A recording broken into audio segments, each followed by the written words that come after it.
വൻതുക ചെലവിട്ടുള്ള മലബാർ കുടിയേറ്റ മ്യൂസിയത്തിന് നിർമ്മാണം 8 കൊല്ലം കഴിഞ്ഞിട്ടും പാതി വഴിയിൽ. 2 ചെറിയ കെട്ടിടങ്ങൾ നിർമ്മിച്ചതൊഴിച്ചാൽ പദ്ധതിയിൽ കാര്യമായ പുരോഗതി ഒന്നും ഉണ്ടായിട്ടില്ല. ചരിത്ര മ്യൂസിയം എന്ന് പൂർത്തിയാക്കുമെന്ന കാര്യത്തിൽ ഒരു വ്യക്തതയും ആർക്കും ഇതുവരെ ലഭിച്ചിട്ടില്ല എന്നും റിപ്പോർട്ടുകളിൽ പറയുന്നു. മലബാർ കുടിയേറ്റത്തിന്റെ ചരിത്രം രേഖപ്പെടുത്തുക എന്ന ലക്ഷ്യത്തോടു കൂടിയാണ് കണ്ണൂർ ചെമ്പൻതൊട്ടിയിൽ കുടിയേറ്റ മ്യൂസിയം വിഭാവനം ചെയ്തത്. ആദ്യഘട്ടത്തിൽ അനുവദിച്ചത് 1.25 കോടി, മറ്റൊരു 2.25 കോടി കൂടി നീക്കിവച്ചിട്ടുണ്ട്. പക്ഷേ 8 വർഷമായിട്ടും കാര്യമായി പദ്ധതി മുന്നോട്ട് പോയിട്ടില്ല.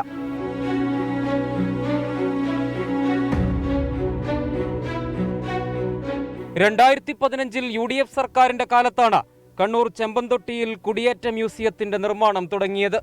മലയോര ജനതയുടെ കുടിയേറ്റ ചരിത്രത്തെ അടയാളപ്പെടുത്തുക ലക്ഷ്യമിട്ടായിരുന്നു പദ്ധതി. തലശ്ശേരി അതിരൂപത 99 വർഷത്തേക്ക് പാട്ടത്തിന് നൽകിയ ഭൂമിയിലാണ് പദ്ധതി വിഭാവനം ചെയ്തത്. 1.25 കോടി രൂപ ആദ്യഘട്ട പദ്ധതി തുക. സംസ്ഥാന പുരാവസ്തു വകുപ്പിന് കീഴിൽ കിറ്റ്കോയ്ക്കായിരുന്നു ആദ്യം നിർമ്മാണ ചുമതല. 2.15 കോടി രൂപ തുടർ പ്രവർത്തികൾക്കായും വകയിരുത്തി.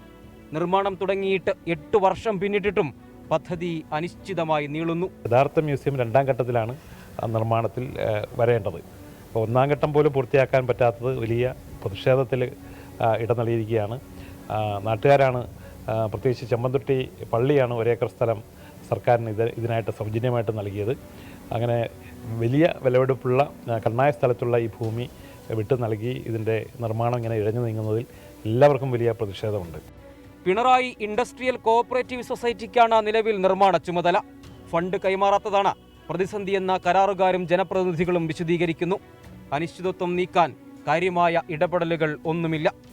വെറുതെ ഒരു കെട്ടിടമാണെങ്കിൽ പോലും നമുക്ക് വൈകുന്നേരം ഇതിപ്പം കുറേ സാമൂഹ്യ വിരുദ്ധർക്ക് വന്നിരിക്കാനുള്ളൊരു സ്ഥലം പോലെയായി മാറിയിരിക്കുകയാണ് ഇതിപ്പം നമ്മുടെ നാട്ടുകാരുടെ എല്ലാവരുടെയും കൂടി സ്ഥലം, പള്ളിയുടെ വകയുള്ള സ്ഥലം, 1 ഏക്കറോളം സ്ഥലമാണ് നമുക്കിതിന് വേണ്ടിയിട്ട് കൊടുത്തിട്ടുള്ളത്. ലീസിനാണ് കൊടുത്തിട്ടുള്ളത്. അതിനകത്ത് കോടിക്കണക്കിന് പൈസ മുടക്കിയിട്ടാണ് ഇങ്ങനെ ഒരു കെട്ടിടം പണിതിട്ടേക്കുന്നത്. പക്ഷെ ആ കെട്ടിടം തന്നെ ഇപ്പം ഉപയോഗശൂന്യം എന്നല്ല, അത് നമുക്ക് പല ഭാഗത്തും അതിനകത്ത് ഓരോ വീഴ്ചകൾ വന്നുകൊണ്ടിരിക്കുകയാണ്. ഇതുവരെ ഇത് തുറന്ന് പ്രവർത്തിക്കാൻ വേണ്ടി സാധിക്കുന്നില്ല. കുടിയേറ്റ ജനതയുടെ സ്വപ്നങ്ങൾക്കൊപ്പം സഞ്ചരിച്ച മാർ സെബാസ്റ്റ്യൻ വള്ളോപ്പള്ളിയുടെ പേരിലാണ് പദ്ധതി. കുടിയേറ്റവും കർഷക അതിജീവനവും മറ്റൊരു ദശാസന്ധിയിൽ എത്തി നിൽക്കെ ചരിത്രത്തോടും അനീതി. എന്തെങ്കിലുമൊക്കെ പദ്ധതികൾ പ്രഖ്യാപിക്കുക, കുറെ പണം ചിലവഴിക്കുക, അതിനുശേഷം അവഗണനയ്ക്ക് വിട്ടുനൽകുക. ഒന്നല്ല, ഇങ്ങനെ അനേകം പദ്ധതികളുണ്ട്.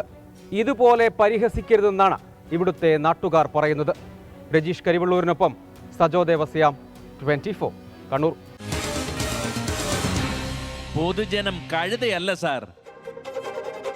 2ാം ഘട്ട പ്രവൃത്തി ഉദ്ഘാടനത്തിന് ശേഷം ചില സ്ഥലത്തെത്തി എന്തൊക്കെയോ കാട്ടിക്കൂട്ടിയെന്നല്ലാതെ പിന്നീട് ആരും ഇങ്ങോട്ട് തിരിഞ്ഞു നോക്കിയില്ല എന്നാണ് പ്രദേശവാസികളുടെ അഭിപ്രായം. കേൾക്കാം ജനങ്ങളോട് ചോദിച്ചപ്പോൾ അവർ നൽകിയ പ്രതികരണങ്ങൾ. ഒരു ബിൽഡിങ് ചെറുതായിട്ടെടുത്തു, അതിന് തന്നെ ഇപ്പം കാട് പിടിച്ച് കിടക്കുകയാണ്. അപ്പോൾ ഒരു അനാഥമായ രീതിയിലാണ്. അപ്പോൾ ഈ സ്ഥലം വിട്ടുകൊടുത്തതിലിപ്പം ഞങ്ങൾ ഇടവക്കാർ എല്ലാവരും തന്നെ ദുഃഖിതരാണ്. കാരണം ഒന്നും നടന്നിട്ടില്ല. ഇനിയിപ്പോൾ അതിൻ്റെ ഞാൻ മനസ്സിലാക്കിയെടുത്തോളം ഇതിന് പണി എടുത്തതിൻ്റെ ബില്ലുകൾ മാറിക്കൊടുക്കുന്നില്ല. അപ്പോൾ അത് മാറിക്കിട്ടാടത്തോളം കാലം ഇതിങ്ങനെ കിടക്കുകയുള്ളൂ. കോടിക്കണക്കിന് രൂപ ആസ്തിയുള്ള ഈ വസ്തു വിട്ടുകൊടുക്കുമ്പോൾ ഞങ്ങൾ നാട്ടുകാർ പ്രതീക്ഷിച്ചിരുന്നത് എത്രയും പെട്ടെന്ന് അഭിനന്ദനായ വെള്ളാപ്പള്ളി തിരുമേനിയുടെ പേരിൽ ഒരു സ്മാരകം ഇവിടെ പൂർത്തീകരിക്കാൻ സാധിക്കുമെന്നായിരുന്നു. അതിൻ്റെ അടിസ്ഥാനത്തിലാണ് ഞങ്ങൾ ഇടവക സമൂഹം ഒന്നടക്കം ഞങ്ങൾ ഈ സ്ഥലം വിട്ടുകൊടുത്തത്. പിന്നെ ഞങ്ങൾക്ക് പ്രതീക്ഷയുണ്ട്, ഇപ്പം നമ്മുടെ MLA വളരെയധികം താല്പര്യപൂർവ്വം ഇതിൻ്റെ പുറകെ പ്രവർത്തിക്കുന്നുണ്ട്. അദ്ദേഹത്തിൻ്റെ ആസ്തി വികസന ഫണ്ടിൽ നിന്ന് തന്നെ 5 ലക്ഷം രൂപ അനുവദിച്ച് തന്ന് റോഡിൻ്റെ നിർമ്മാണം പൂർത്തീകരിച്ചു.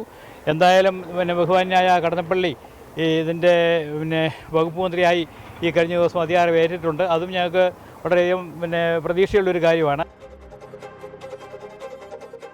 വിപിൻ വെള്ളിയാട്ട് യൂട്യൂബിലൂടെ ഒരു ചോദ്യം ചോദിക്കുന്നു. SKN എന്നാണ് സംസ്ഥാന സമ്മേളനം? രജിസ്റ്റർ ചെയ്തവരെ ഓഫീസിൽ നിന്ന് വിവരം അറിയിക്കുമോ? തീർച്ചയായിട്ടും വിപിൻ, എല്ലാവരെയും നമ്മൾ വിവരം അറിയിക്കും. അതിൻ്റെ വിശദാംശങ്ങളെല്ലാം നൽകും.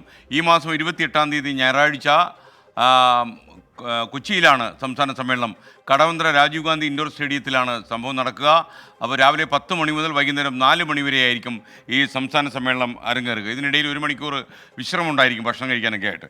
അപ്പോൾ 10 മുതൽ 4 മണി വരെ ഈ 28-ാം തീയതി ഞായറാഴ്ച കൊച്ചി കടവന്ത്ര രാജീവ് ഗാന്ധി ഇൻഡോർ സ്റ്റേഡിയത്തിലായിരിക്കും പരിപാടി അരങ്ങേറുക. ഇതിൽ രജിസ്റ്റർ ചെയ്ത എല്ലാ ആളുകളെയും ഓഫീസിൽ നിന്ന് വിവരം അറിയിക്കും. നിങ്ങളുടെ കാര്യങ്ങളെല്ലാം നമ്മൾ അന്വേഷിക്കുന്നുണ്ടാവും. അതിലൊന്നും നിങ്ങൾ ബേജാറാകേണ്ട. ലോകത്തെവിടെയായാലും ഏത് സമയത്തും 24 വാർത്തകളും ഓഗ്മെന്റഡ് റിയാലിറ്റി പാക്കേജുകളും എക്സ്പ്ലെയിനറുകളും വിശദമായി കാണാൻ ഞങ്ങളുടെ യൂട്യൂബ് ചാനൽ നിങ്ങൾക്ക് സബ്സ്ക്രൈബ് ചെയ്യാം.